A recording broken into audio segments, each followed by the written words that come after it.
하나님 말씀 보겠습니다. 오늘은 예수님의 부활을 기념하고 예수님의 부활이 나와 어떤 관계가 있는지를 생각하는 부활주일입니다. 예수님은 십자가에서 죽으신 뒤 부활하셨습니다. 예수님이 부활하신 것처럼 우리도 부활합니다. 부활신앙은 기독교 신앙의 핵심입니다. 부활신앙이 없다면 우리들의 믿음도 헛것입니다. 성경 보겠습니다. 고린도전서 15장입니다. 고린도전서 15장 12절 15절 보겠습니다.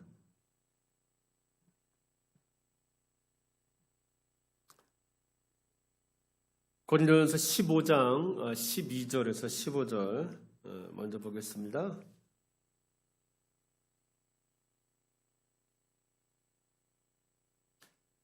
네, 읽겠습니다. 그리스도께서 죽은 자 가운데서 다시 살아나셨다 전파되었거늘 너희 중에서 어떤 자들은 어찌하여 죽은 자 가운데서 부활이 없다 하느냐. 같이 읽겠습니다. 만일 죽은 자의 부활이 없으면 그리스도도 다시 살아나지 못하셨으리라. 그리스도께서 만일 다시 살아나지 못하셨으면 우리가 전파하는 것도 헛것이요 또 너희 믿음도 헛것이며 또 우리가 하나님의 거짓 증언으로 발견되리니 우리가 하나님이 그리스도를 다시 살리셨다고 증언하였습니다. 만일 죽은 자가 다시 살아나는 일이 없으면 하나님이 그리스도를 다시 살리지 아니하셨으리라.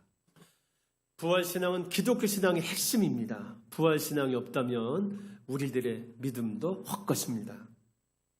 오순절에 예수님의 제자들은 성령을 받았습니다. 그러자 그들은 목숨을 걸고 복음을 전하는 사람들이 됐습니다. 오순절에 성령 받았던 그들이 전했던 복음의 주 내용, 예수님의 죽으심과 부활이었습니다. 이 두 가지가 기독신앙의 핵심입니다. 예수의 죽음, 그분의 부활입니다. 부활신앙은 기독신앙의 종착점입니다. 부활신앙은 기독교 신앙을 비로소 능력 있게 만드는 신앙의 내용입니다. 성도 여러분, 성도는 죽지 않습니다. 성도인 나는 영원한 새 생명을 가졌습니다. 나는 예수님 안에서 새롭게 태어난 새로운 생명체입니다. 이것이 부활신앙입니다. 저는 여러분들이 부활신앙을 가지게 될 수 있기를 바랍니다. 자, 그러면 이 부활신앙의 내용이 구체적으로 뭘까요? 저는 오늘 이 부활신앙의 내용을 빌립보서 2장 5절 11절의 말씀을 가지고 조금 더 생각해 보려고 합니다. 네, 빌립보서 2장으로 가겠습니다. 빌립보서 2장 5절에서 11절입니다.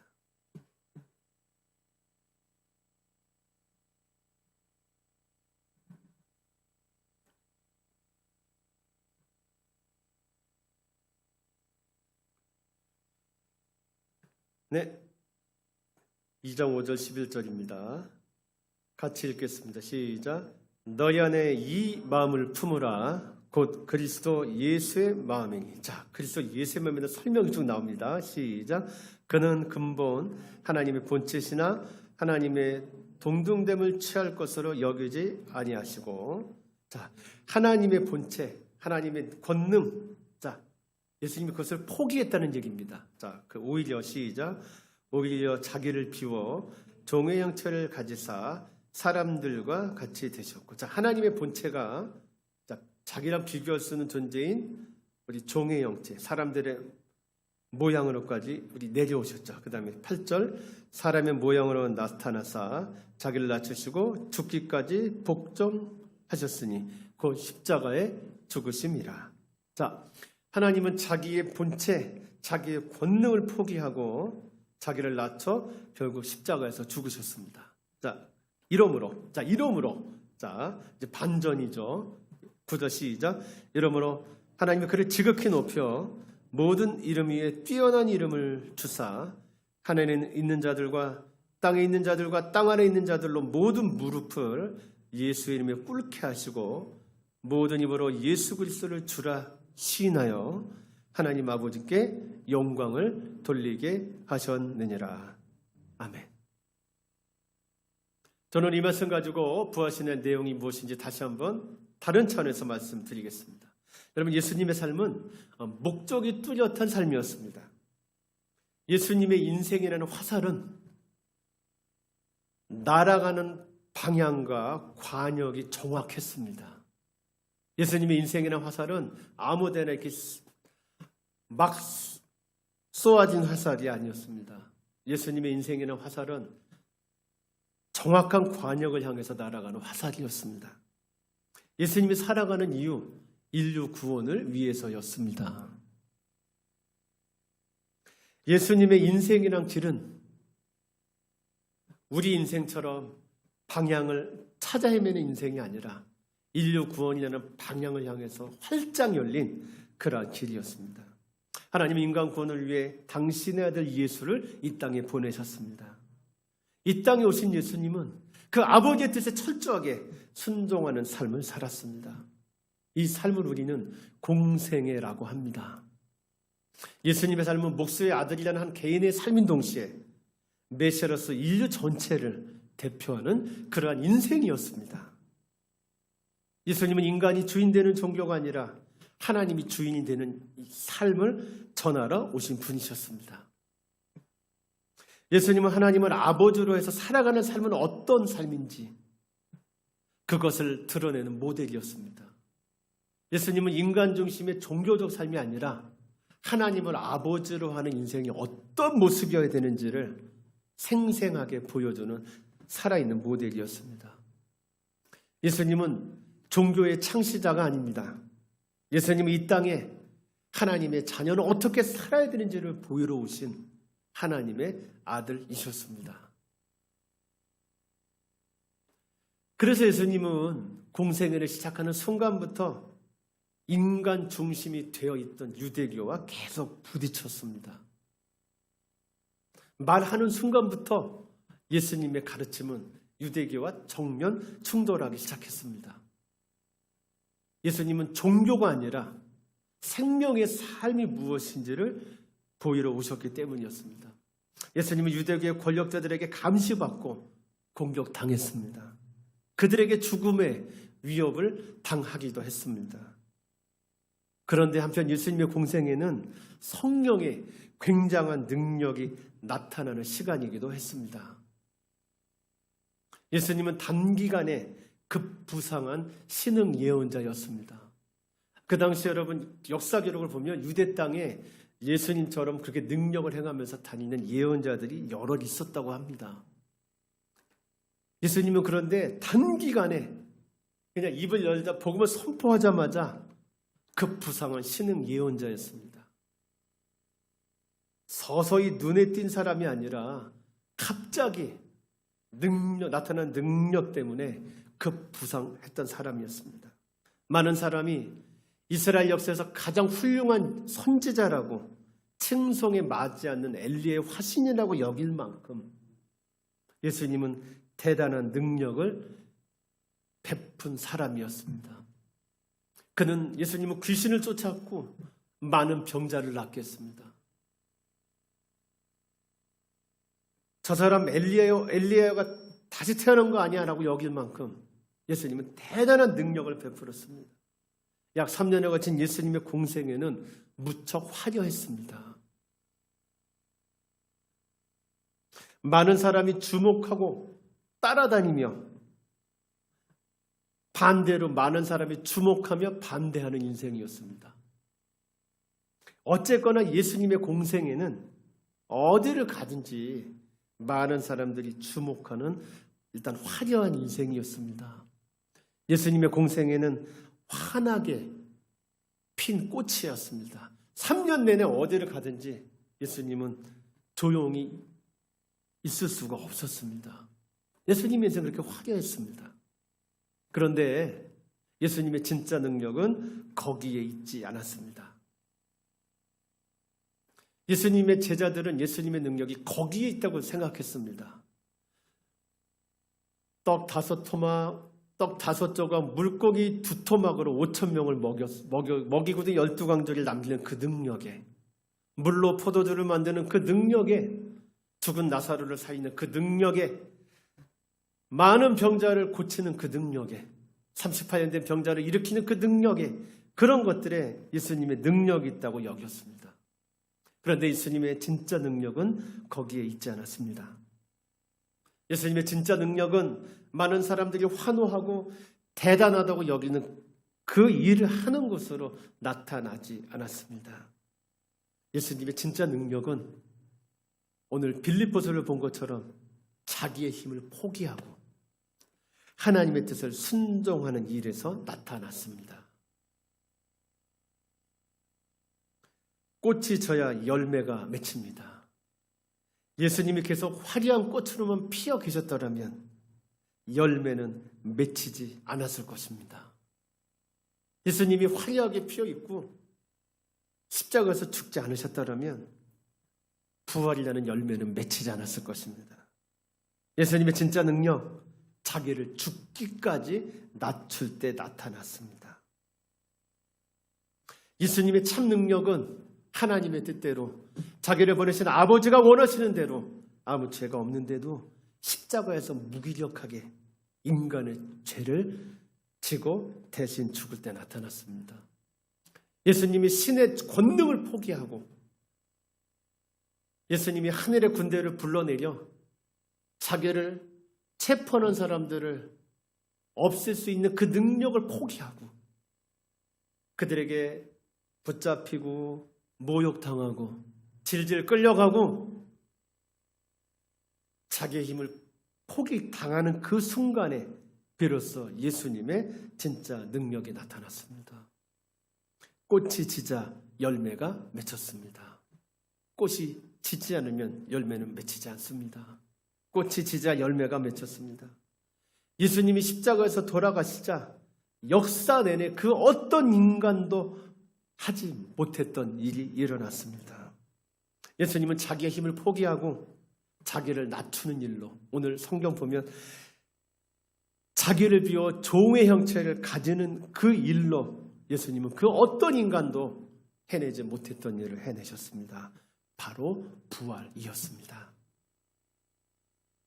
예수님은 자기를 낮추심으로써 영원히 죽지 않는 새 생명의 첫 번째 열매가 되신 것입니다. 저는 오늘 부활신앙이 기독교 신앙의 핵심이라고 말씀드렸습니다. 부활신앙의 핵심이 뭐겠습니까? 죽으면 다시 산다 이상입니다. 우리는 오늘 이 예수님의 일생 화려하게 폈지만 결국 꽃이 질 때 열매가 맺혔던 그런 예수님의 인생, 또 예수님이 하나님의 본체인 자기를 버리고 자기를 낮춰 종의 형체를 가져 결국 죽는 것으로 모든 이름이 무릎 꿇게 해서 하나님께 영광을 주는 삶을 살았다는 이 본문에서 우리는 기독교 신앙의 핵심인 부활신앙이 무엇인지를 보게 됩니다. 비유로 말씀드리겠습니다. 꽃이 져야 열매가 맺힙니다. 이것이 부활신앙입니다. 죽으면 다시 삽니다. 자, 그것도 믿으세요. 더 말씀드릴게요. 꽃이 져야 열매가 맺힙니다. 예수님은 그 어떤 꽃과도 비교할 수 없을 만큼 화려한 꽃이셨습니다. 예수님은 언제나 화려하게 있으실 수 있었습니다. 그러나 예수님은 꽃으로만 있기를 바라지 않으셨습니다. 예수님은 자기 다음이 있기를 원하셨습니다. 예수님은 꽃이 아니라 열매를 원하셨습니다. 예수님은 자신의 희생으로 다른 생명을 낳기를 바라셨습니다. 그래서 예수님은 신의 자리를 포기하십니다. 그리고 인간의 모습으로 낮아지는 일을 감행하십니다. 예수님은 신의 능력을 포기하셨습니다. 하나님의 뜻대로 인간의 모습으로 내려와 살다가 인간의 죄를 대신 지고 무기력하게 돌아가셨습니다. 그렇게 꽃이 졌습니다. 그리고 거기서 열매가 맺혔습니다. 그 열매가 바로 예수님의 부활입니다. 예수님의 부활로 우리는 새로운 생명의 씨가 됐습니다. 여러분, 열매는 씨잖아요. 예수님의 부활로 영원히 썩지 않는 생명의 씨가 우리 안에 심겼습니다. 성도 여러분, 부활신앙이란 뭡니까? 내 구원, 내가 얻은 새 생명, 내 부활이 예수님의 희생, 화려한 꽃이지만 져야 되겠다고, 내가 이제 열매를 위해서 죽어야지 하는 건 예수님의 희생 때문임을 알고 감사하는 것입니다. 성도 여러분, 하나님이 당신들을 위해 돌아가셨습니다. 예수님의 희생이 내 죄를 십자가에서 모두 씻었습니다. 예수님의 고난이 나를 죽음에서 건져냈습니다. 하나님의 사랑 때문에 나는 영원히 죽지 않습니다. 예수님의 부활은 나의 미래 모습입니다. 성도 여러분, 하나님이 날 위해 하신 일에 감사하십시오. 먼저 이것에 감사하십시오. 영원히 죽지 않는 나라고 하는 열매를 맺기 위해서, 내 안에 생명의 씨앗을 넣어주시기 위해서 날 위해 십자가에서 돌아가신 꽃, 십자가에서 져버린 예수님이란 꽃을 기억하십시오.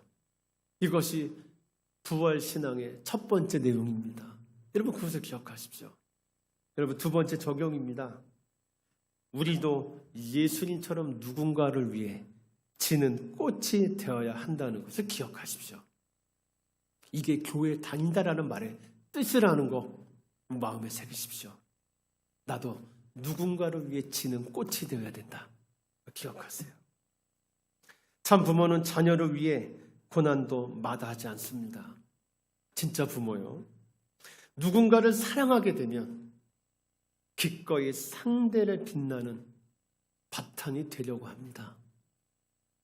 진짜 사랑은 내가 원하는 모습으로 상대를 바꾸려 하지 않습니다. 상대를 있는 그대로 받아들이기 위해 내 마음을 바꿉니다.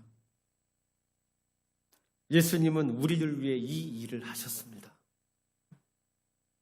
그리고 우리를 영원히 죽지 않는 열매로 만들어내셨습니다. 이 일을 합시다. 이게 부활신앙입니다. 부활신앙은 언젠간 죽으면 다시 살아난다는 종교적 믿음만이 아닙니다. 예수님처럼 누군가를 사랑하기 위해 기꺼이 지는 꽃이 되는 일입니다. 이것이 부활신앙이라는 걸 여러분 반드시 기억하십시오. 예수님이 우리를 위해 지는 꽃이 되셨고 우리란 열매를 맺으셨습니다. 우리 역시 그렇게 살아야 합니다. 이것이 부활신앙이라는 걸 기억하십시오. 한 소년이 기생의 아들로 태어납니다. 아버지는 내무 대신이었습니다. 그는 아버지 본처의 집에서 배다른 형제들로부터 기생의 아들이라는 조롱과 심한 구박을 받으며 생활했습니다. 몇 번이나 죽으려 했지만 차마 그럴 수는 없어서 참고 하곤 했습니다. 그러던 그가 15살에 예수님을 만납니다. 나를 위해 죽으신 예수님, 나를 위해 부활하신 예수님을 만납니다. 그리고 삶이 완전히 바뀌어버립니다. 친척들은 예수를 믿는다는 이유로 그와 의절합니다. 그리고 그나마 남아있던 상속권마저 박탈해버립니다. 그러나 그는 믿음을 저버리지 않았습니다. 그리고 신학교에 들어갑니다. 신학교에 들어가자마자 그는 빈민굴에 들어가 전도를 시작합니다. 미국 프린스턴 대학교에 유학을 하고 돌아온 뒤에도 그는 다시 빈민굴로 들어가 복음을 전하기 시작합니다. 돈이 모자랄 땐 굴뚝 청소나 막리를 했습니다. 그러면서 굶주린 사람들과 함께 했습니다. 불량배들에게 맞아 앞니 4개가 부러지는 상황 속에서도 주일학교를 세워 아이들을 가르쳤습니다. 사선을 넘어서라는 책을 썼는데 이게 베스트셀러가 되자 인쇄를 모두 빈민들에게 나눠주기도 했습니다. 1929년 일제 군부에 항거하다가 투옥되어 실명했는데도 빈민굴에 들어가 사랑으로 봉사했습니다. 여러분, 이 사람이 누군지 아십니까? 일본이 기독교인이 굉장히 적습니다. 그런데 일본이 낳은 성자가 있습니다. 가가와 도요히코라는 사람입니다. 잘 모르시죠? 근데 전 세계적으로 많이 알려진 일본의 성자입니다. 이 사람이 바로 일본이 자랑하는 성자 가가와 도요히코입니다. 그의 신조는 오직 하나였습니다. 예수 믿고 복받자가 아닙니다. 당신 자신을 주라 였습니다. 2000년 전 예수라는 꽃이 지자 가가와 도요히코라는 열매가 맺혔습니다. 그리고 그도 역시 다른 사람들을 위해 지는 꽃이 되었습니다. 오늘은 2023년 부활주일입니다. 오늘 우리는 이 시간에 어떤 부활의 믿음을 가져야 되겠습니까? 죽으면 다시 삽니다. 예수님이 십자가에서 죽었다 부활하셔서 우리의 죄를 씻었으니 우리도 죽은데 다시 삽니다. 저는 우리 드림교회 부활절이 이 정도를 넘어설 수 있기를 바랍니다. 여러분, 우리는 죽지 않습니다. 하나님의 사람은 결코 죽지 않습니다. 죽는 건 생명이 아닙니다. 참 생명은 죽지 않습니다. 우리 드림교회 성도 여러분, 이 사실을 먼저 확신하십시오. 그리고 이제 나도 누군가를 위해 지는 꽃이 되어야겠다고 다짐하십시오. 인생의 남은 시간 동안 나를 자꾸 주어야지 다짐하십시오. 예수님은 십자가에서 죽어 부활이라는 열매가 되셨습니다. 예수라는 꽃이 져서 나라는 생명, 나라는 부활체가 되었습니다. 예수님이 지셨기에 나라는 열매가 하나님 앞에 맺혔습니다. 드림교회 성도여, 이것을 기억하십시오. 그리고 이제 당신도 누군가를 위해 지는 꽃이 되십시오. 성경 읽고 헌금하고 일요일에 교회 다니고 이것이 기독교 신앙이 아니라는 걸 기억하십시오. 교회를 세우는 일에 충성하세요. 힘을 내세요. 그러나 누군가를 위해 지는 꽃이 되어야 한다라는 이 믿음을 간직하세요. 그리고 지는 꽃이 되십시오.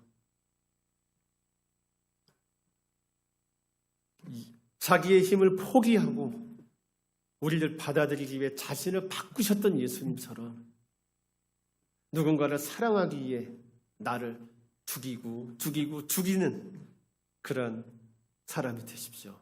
그렇게 지는 꽃이 되십시오. 그러면 또 다른 열매가 맺힙니다. 이것이 바로 기독교의 부활 신앙입니다.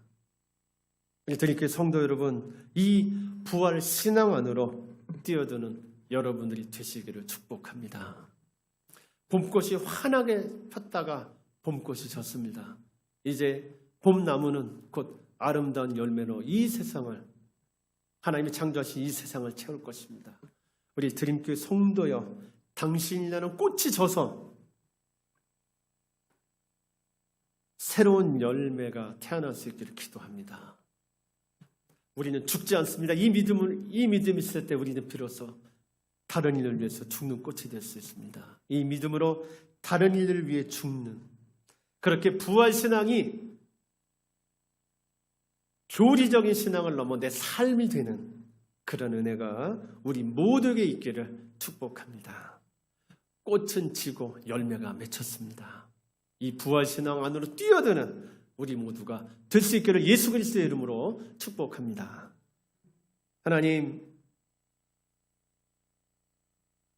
예수님이라는 꽃이 져서 나라는 열매가 되었습니다.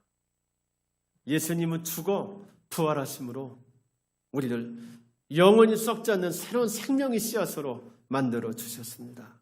주님, 저희들 이 믿음으로 살아가게 해 주옵소서. 우리 드림교회 이 부활신앙으로 살아가는 성도들의 모임이 되게 하여 주시옵소서. 그래서 저희를 통해 이 세상이 생명으로 가득 차는 그 일을 행하여 주시옵소서. 성령 하나님, 우리가 예수님처럼 죽을 수 있도록 저희들을 인도하여 주시옵소서. 죽는 자 반드시 산다는 것을 믿는 그런 삶을 살아가게 인도하시옵소서. 우리를 권하신 예수 그리스도의 이름으로 기도드립니다. 아멘.